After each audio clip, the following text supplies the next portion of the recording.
Welcome back to the channel. Did you know that in the United States, tucked away on a forgotten rural road, there is a house so infamous that even locals refuse to say its name aloud? A house that, for over a century, has swallowed lives, destroyed families, and driven the curious into madness. This story is not about myths passed down in whispers. It's about records, police reports, diaries, and eyewitness testimony. What you're about to hear is pieced together from history itself. The house stands 3 miles outside a small Midwestern town. Built in 1892, it was commissioned by a wealthy landowner named Silas Merrick, a man whose fortune came from timber and railroads. He wanted the house to symbolize power-red brick walls, tall narrow windows, an attic with a widow's walk, and a basement dug deep into the earth. Locals joked it looked more like a mausoleum than a home, but from the very beginning, things went wrong. Construction crews reported tools disappearing, accidents happening daily, and a constant sense of being watched. One worker, a stonemason named Thomas Kittredge, fell from scaffolding to his death on the second week. His last words, gasped through broken teeth, were chilling. The walls, they move at night. When the Merrick family finally moved in Silas, his wife Eleanor and their 2 children, they were wealthy beyond imagination. But within 6 months, tragedy struck. Eleanor was found lifeless in the master bedroom, her face twisted in terror. The cause of death, officially cardiac arrest. But servants swore they heard screams the night she died, and when her body was found, her hands were covered in deep scratches, like she had tried to claw something off her chest. Silas became reclusive after her death, boarding up half the windows and forbidding the staff to enter certain rooms. Neighbors claimed they saw lights flickering at odd hours, even in sealed rooms. They also reported a strange sound like a woman weeping that carried across the fields long after midnight. Within 2 years, both Merrick children were dead. The boy drowned in the well behind the house, though he had been terrified of water his entire life. The daughter vanished completely, leaving behind only a smear of blood on the staircase wall. Silas himself was last seen in 1896, pacing the widow's walk in a thunderstorm, shouting at something no one else could see. His body was never recovered. The house stood empty, abandoned, its windows gaping like hollow eyes. But the story doesn't end there. In the decades that followed, the house drew new owners' families who thought the stories were nothing but superstition. Each time it ended the same way. Sudden deaths, madness, vanising. In 1913, the Dawson family bought the property.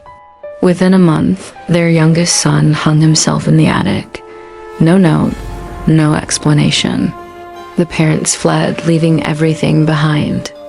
To this day, some of their furniture remains, gathering dust in rooms no one dares to enter. In 1928, it was rented to boarders. Tenants reported the smell of rotting meat in the hallways and strange knocking sounds that traveled from room to room. One tenant, a young school teacher, kept a journal. In it, she described seeing a pale figure standing at the foot of my bed every night, closer each time. The journal ends abruptly mid-sentence.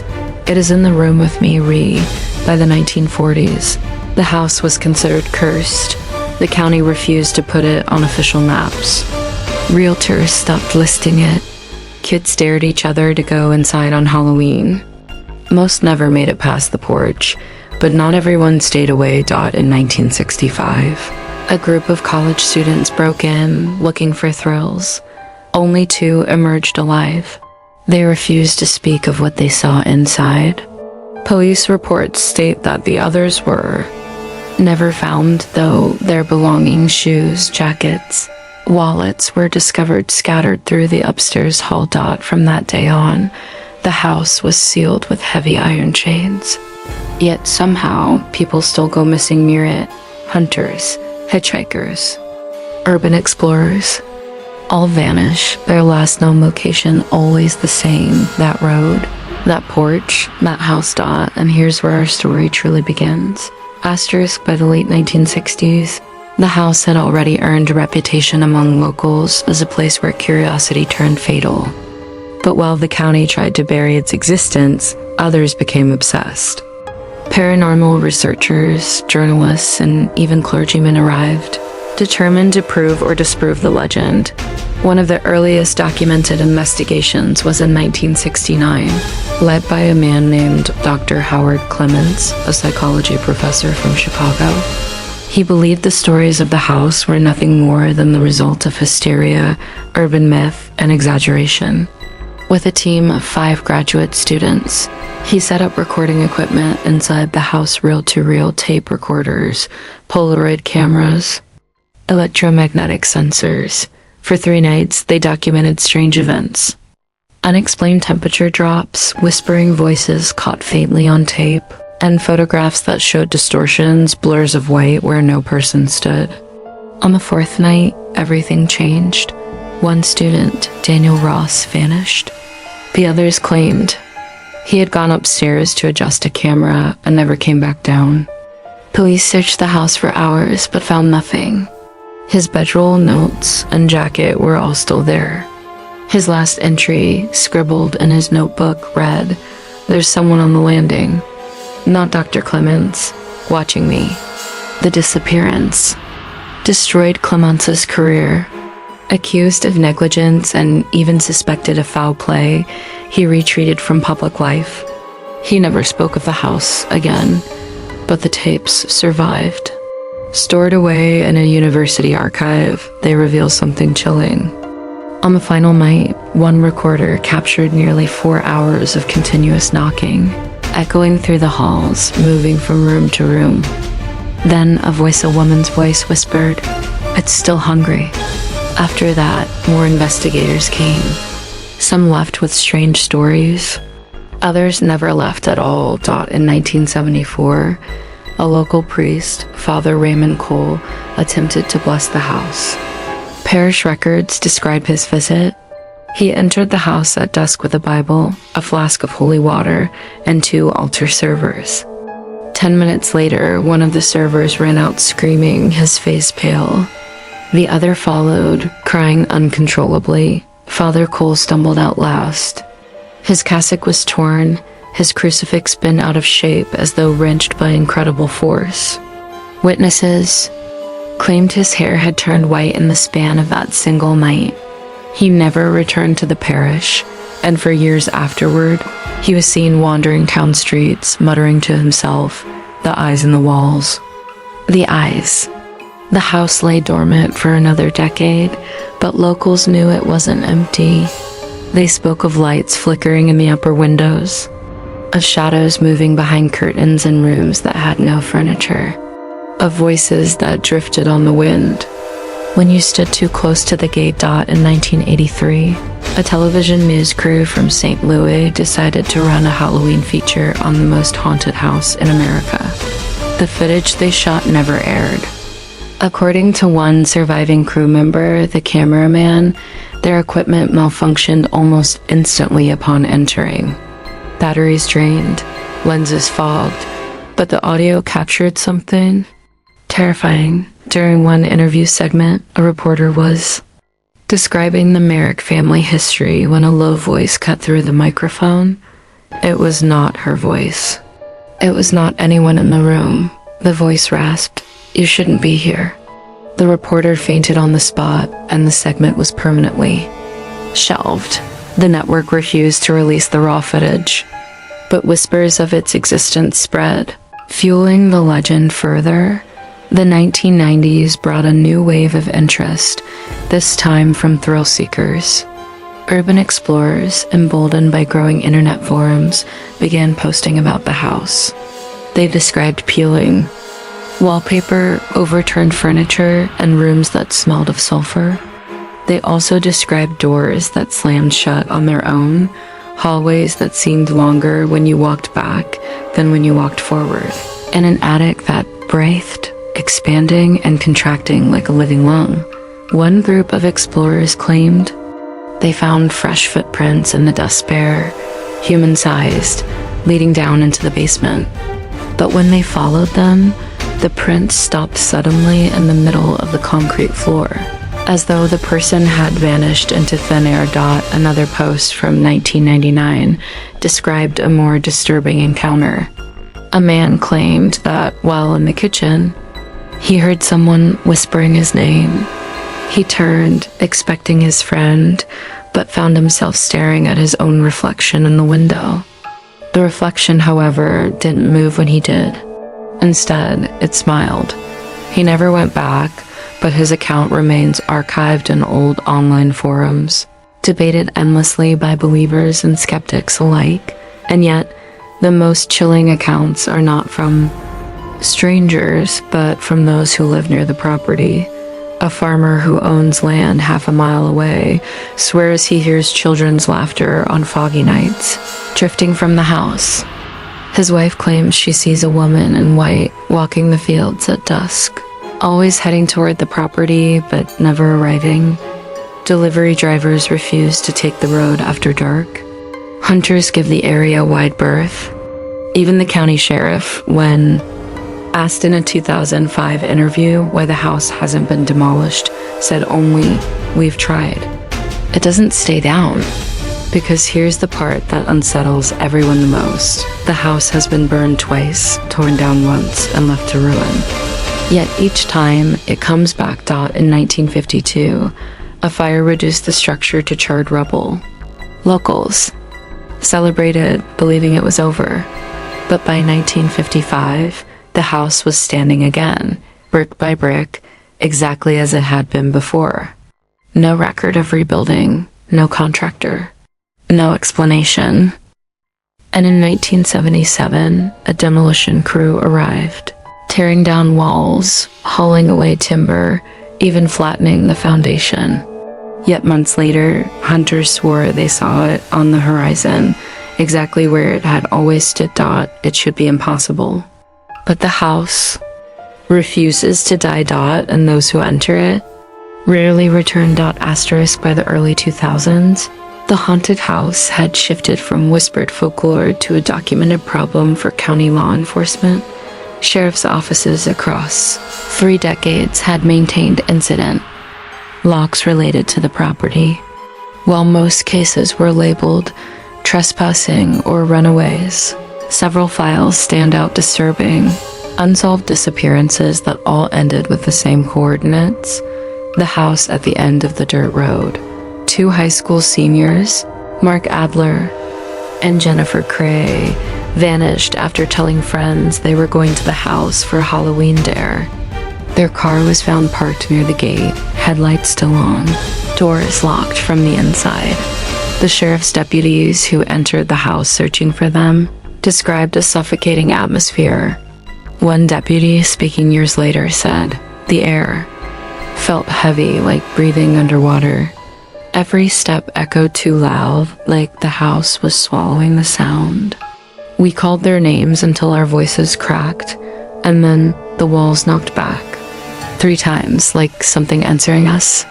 No trace of the teens was ever found." Their case remains unsolved. A hunter named Calvin Brooks disappeared while tracking deer near the property. His hunting partner told investigators that Brooks broke away to search along the tree line near the house. 15 minutes later, he heard him scream. Rushing to help, the man found Brooks's rifle lying in the dirt, still warm from being fired. The ground around it showed no tracks, no blood, nothing.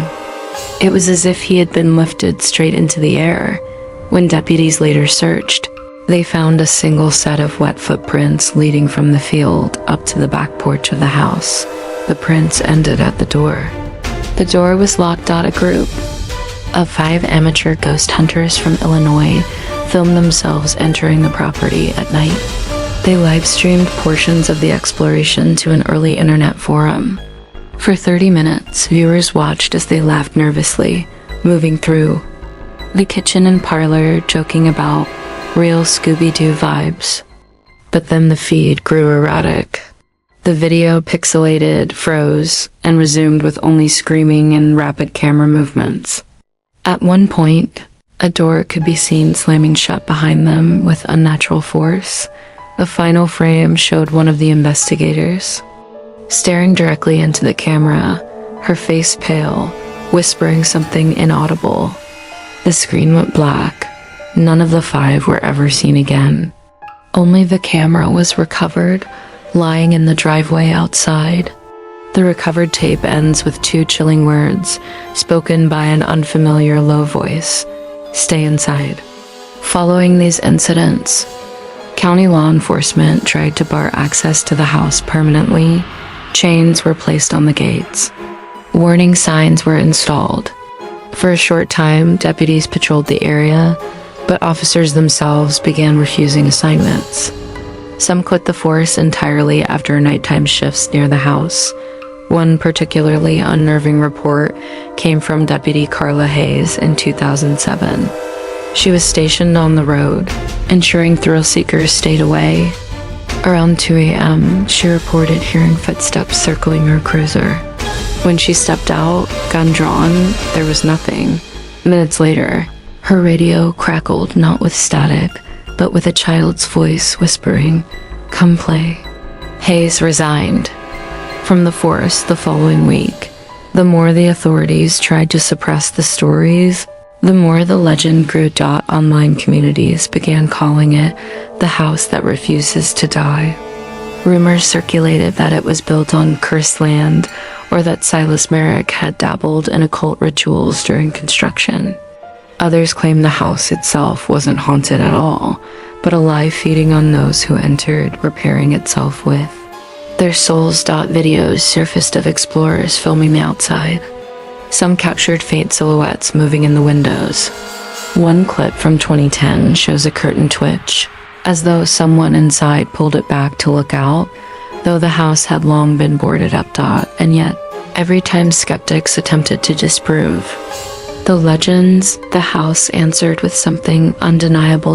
In 2012, a journalist named Patrick Reynolds decided to spend the night in the house for a feature article. His last known communication was a text to his editor: "You won't believe this. The upstairs hallway is longer than the house. I keep walking, but it stretches. Can hear something behind me. Feels close." He never checked in again. His body was never found. His phone, however, was discovered weeks later inside a drawer of the upstairs bedroom. The text still on screen. Even more disturbing, the phone had 33 audio recordings. Most were static, but one, labeled automatically by the device as Voice Note 11, is still archived. In it, Reynolds can be heard breathing heavily, whispering, "I found the door." It doesn't go outside, it goes down. Too many stairs. I think I hear the recording ends abruptly.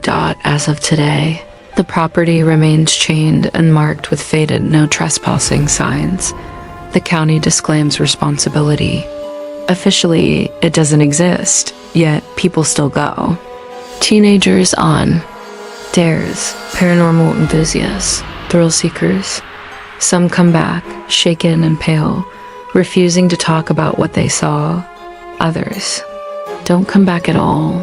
What's most disturbing is that the house never looks abandoned for long. Locals say sometimes, on certain nights, they see lamps glowing in the upstairs windows. They see curtains shifting. They hear the faint sound of piano music drifting across the empty fields. Asterisk records uncovered in 2018 by a local historian suggest that Silas Merrick, the man who commissioned the house in 1892, secretly instructed builders to dig the foundation deeper than required. Old blueprints show a sub-level chamber never intended for practical use. No one knew why, but diaries from one of the construction workers, hidden for decades in a family attic, tell a different story. The worker described digging so deep that they broke into a natural cavern beneath the land. Inside were stone markings, symbols the men couldn't understand etched into the rock walls. The crew wanted to seal it, but Merrick ordered them to continue. He told them the house had to be built directly over the chamber. The worker wrote one chilling line before quitting the job. "This is not a house. This is a doorway." The most daring investigation came just a few years ago. A group of professional ghost hunters backed by a documentary studio entered with high-definition cameras, motion sensors, and satellite communications. For the first 2 hours, they recorded little more than dust and shadows. But in the basement, they discovered a narrow stone stairwell, one not on any blueprint. It spiraled downward into pitch-black earth dot. The cameras captured their descent. At first, just silence, then whispers. Then screams not from the team, but from below. Voices of children, men, women, all overlapping, begging to be let out. One of the investigators shouted to the others, "It's not the house that's haunted, it's what's beneath it." The footage ends abruptly, mid-shout. The team never resurfaced. Their equipment was found weeks later in a pile on the basement floor. Wires twisted, cameras smashed, batteries swollen and blackened as if exposed to fire. Those who've entered since claim the basement walls move. That if you press your ear to the brick, you'll hear scratching, dozens of fingernails clawing from the inside. Some say there is a door deep underground.